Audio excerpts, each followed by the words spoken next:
इतिहास गवाह है कि आज तक नमक में कभी कीड़े नहीं पड़े हैं और मिठाई में तो अक्सर कीड़े पड़ जाते हैं। अच्छे रास्ते पर कोई नहीं जाता और बुरे रास्ते पर सभी जाते हैं। इसलिए दारू बेचने वाले को कहीं नहीं जाना पड़ता और दूध बेचने वाले को घर घर, गली गली, कोने कोने में जाना पड़ता है और दूध वाले से बार बार पूछा जाता है कि दूध में पानी तो नहीं मिलाया है, और दारू में खुद अपने हाथों से पानी मिलाकर पीते हैं। वारे इंसान, बड़ी सुंदर बात कही है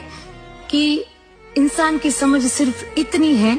कि उसे जानवर कहो तो वो नाराज हो जाता है और अगर उसे शेर कहो तो वो खुश हो जाता है, जबकि शेर भी एक